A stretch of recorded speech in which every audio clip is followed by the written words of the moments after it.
one of the things I feel really passionately about is that kids deserve opportunities, whether they come from a refugee family, a low-income family, a middle-class Concord family, that they deserve to have the chances to find their strengths and to find their passions. Well, you know, I didn't even know where Bhutan was at that time. My son had gone to Nepal, but I had to look it up on a map, and I was just awestruck that how long they had lived under these conditions and how unfair it was.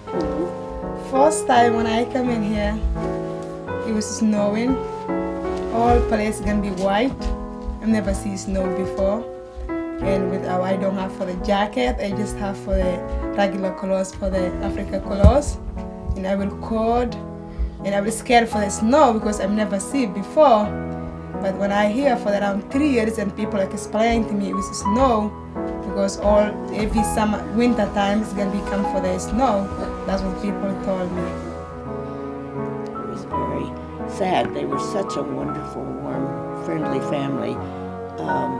Chandra is a wonderful cook, and she made us momos. They're so wonderful. That's gonna be feel great for me, because if you don't know speak English, if you find somebody to help you how to learn or how to read, that's gonna be much better if even you don't.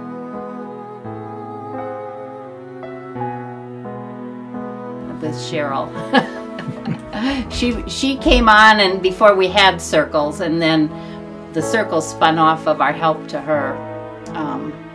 So those two ideas sort of came together at the same time, that we would create a fund of money and we would create a circle of volunteers. They were the ones who started talking to Lutheran Social Services about the possibility of creating a circle of friends to help resettle a family. We met at UU Church, right? That's how we met. Well, all of us for our circle came from the UU Church, but the first time I remember meeting the family was we met in your home, and there was a translator there, and none of you spoke any English at that time. Yeah. And we all sat around and talked through the interpreter, and that was our first meeting, and it felt very strange. You think about if somebody plunked you down in Bhutan, just, tomorrow you found out you were going to go and live in Bhutan, and you have no skills that are particularly relative to the Bhutanese experience, you have no language, you can't read their alphabet. And then think about, all right, so if the Bhutanese government helped me pay my rent for 3 months and then said, I'm on my own, would you successfully reintegrate yourself into Bhutan? I wouldn't have the language down, I wouldn't have the skills. So it's the exact same thing. It was very hard. Now, still it is, but we are getting used to it, Every year and year we learn things, and it's easier, it's getting easier. So 6 families all went out and got trained through Lutheran Social Services. They have a mandatory introduction to who are refugees, why do they come here, who gets selected to settle. So we did that training. So we're always working on updating paperwork and finding other programs that are available.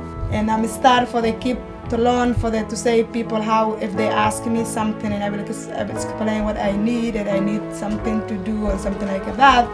And after now I'm keep learning, and my friend for the Peggy Hobbit, she's helping me right now to learn for the how to read and how to write.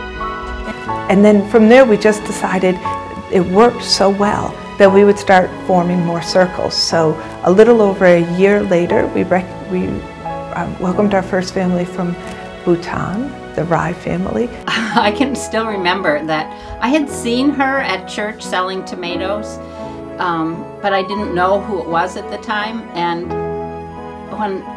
when I saw this ad saying that she wanted to learn to read, I thought, okay, I'd be glad to do that. And then I went to her house, and when I saw who it was, I was absolutely stunned, because I thought this person I'd been seeing at church was her daughter.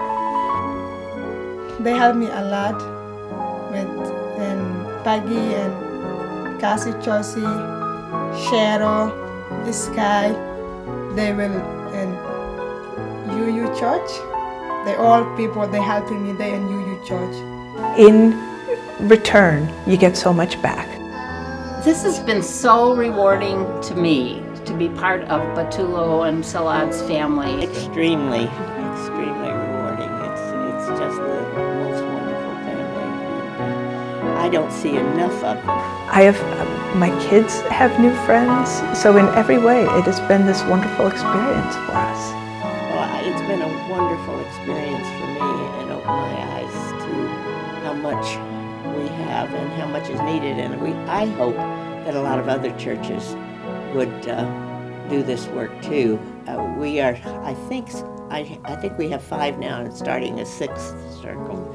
But there's so many people coming in that it's really very needed to have more people. It seems that there's a lot of programs that are going on. Batulo took me to some of the classes that she'd been going to, and I know there are a lot of people trying to work to make their lives better. But I worry about the people who are falling through the cracks that don't have anybody to help them maneuver all of the ins and outs of our life here.